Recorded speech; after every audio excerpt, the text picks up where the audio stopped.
It's always fun to take a quick peek across the pond at our friends, the Brits. They're our closest cousins, you know, important allies. We love the Brits, and they're also a bit of a canary in a coal mine because they, like here in America, love to embrace certain aspects of Western civilization. You know, the whole Magna Carta thing, Constitution, sort of came from ideas that they started. However, they're also a bit of a warning light in terms of where things can head if you focus too much on woke, progressive, left-wing social justice issues. Joining us now to sort of shed some light on that is the director of the Margaret Thatcher Center at Heritage Foundation, Nile Gardiner. Nile, are you getting any heat for pushing back on what's going on back in your old home country?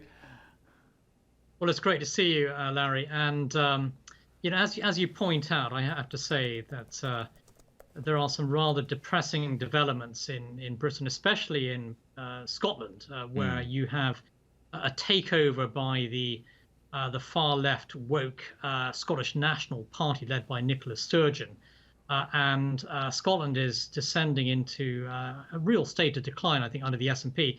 But also, in terms of the big picture in Britain, you have the far left-wing Labour Party that remains, you know, a bastion of outdated socialist ideas, but also is ultra woke as well, led by Sir Keir Starmer, and so it is a frightening picture of an alternative vision of Britain if indeed the left do take over. There was a time, I think, from our American perspective that some of the major debates going on in the House of Commons was really between the Conservative Party, between the Tories and Labour, had to do with economic issues, about the role of government, you know, Margaret Thatcher, you know, starting to try to pull back from the march towards socialism and how it would, you know, bankrupt the nation that she inherited. Now these social issues seem to be, if anything, maybe we were a harbinger of things to come over in England, because social issues like the transgender movement have become so hyper-focused now. And you mentioned Scotland. I saw this story, J.K. Rowling, of all people, is spending a lot of energy focusing on it, where transgender inmates, men, were sentenced and put into women's prison and then end up raping other women inmates. And it's actually become controversial that these men have been taken out of the women's prison, that some people are saying, oh, no, they should be there after they've sexually assaulted other women, Niall. Yes, it's an absolutely shocking, appalling situation in Scotland. And this is the result of the woke agenda of Nicola Sturgeon. The Scottish National Party really is the most extreme political party that Scotland has ever seen, and Sturgeon is a champion of transgender rights, and so her government in Scotland basically has been placing male rapists in women's prisons, and these individuals have been claiming to be women under Scottish laws, and so there's been a ferocious, of course, public backlash against what is a monumental evil, and this policy is fundamentally evil. And so the Scottish government has started to backtrack somewhat and has announced a pause on this extremist prison agenda.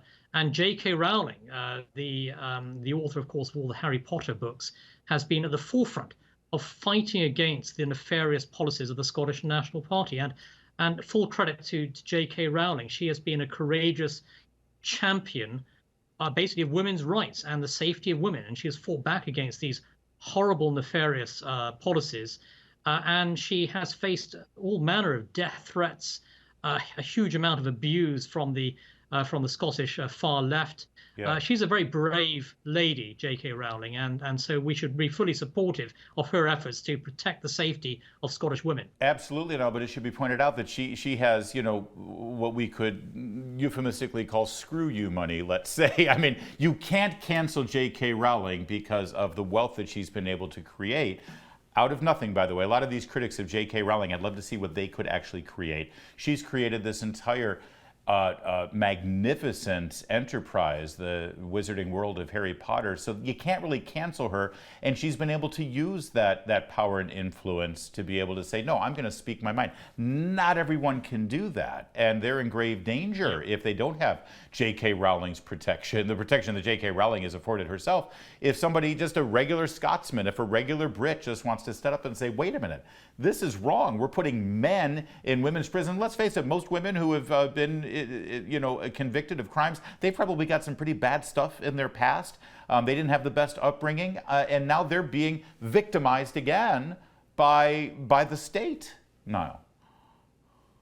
Yeah, I think that, what is at the heart of J.K. Rowling's campaign is to protect women from extremely dangerous male individuals who have been placed in women's prisons. And she has taken a very, very strong and brave stance against this far left transgender ideology, basically. Yeah. And I fear for Scotland's future if Scotland is continued down this path, and if Scotland ever became independent in the future and was ruled by the Scottish National Party, it would be the most left-wing government in Europe. Wow. And I do think that Scotland would be in a terrible state of decline if it left the United Kingdom. This is exactly what would happen. It would become a far left woke dictatorship ruled by the likes of Nicola Sturgeon and the SNP. An absolute tragedy, I think, for the Scottish people. That's really saying something to say that they would immediately become the most leftist nation in all of Europe. But while they are still affiliated with the United Kingdom and part of the nation, it should be pointed out exactly what their allies are saying in the House of Commons. Prominent British politicians in the Labour Party who echo the same ideology. Let's take a look at a couple of these that have been highlighted through social media. If we could start with, there you go, Jeremy Corbyn, pronouncing proudly his pronouns are he and him. The mayor of London, Sadiq Khan, do you think some women have male reproductive organs? You're in danger of inciting hatred against people by even asking the question. And then, of course, the current Labour leader says that the phrase "only women have a cervix" is something that shouldn't be said. It's not right. These are people who walk in the footsteps of giants when you look at the British leadership of the last several centuries. Now the Labour leader saying you shouldn't say that only women have a cervix. Now, I'm lost for words. It's appalling.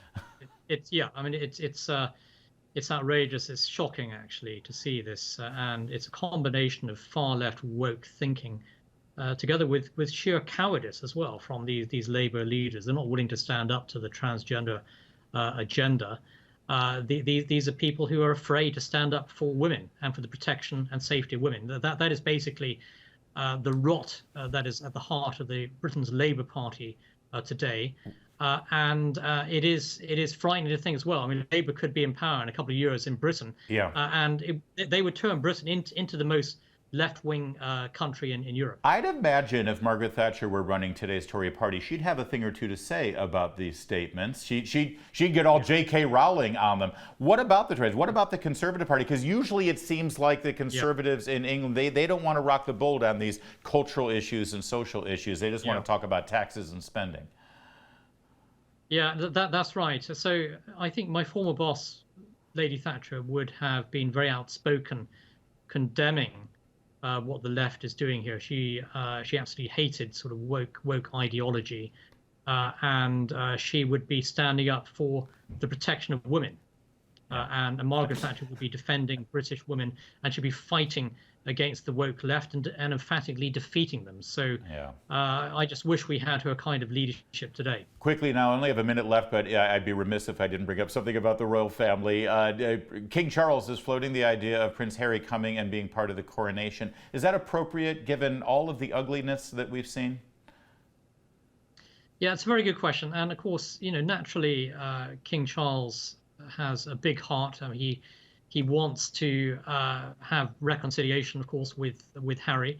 But at the same time, the reality is that if you look at all the vicious attacks that Harry and Meghan have made against the royal family, I don't see how they can really attend the coronation.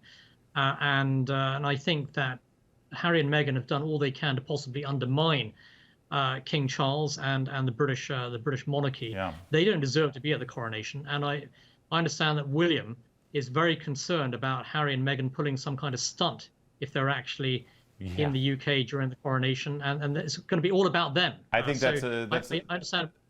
Prince William's very, very concerned about this. That's a fair concern, and also I would dare to say if Harry and Meghan have all the integrity they claim to have, they wouldn't accept the invitation. Why would they? We'll watch that space. Thank you, Niall. More to come on O'Connor Tonight.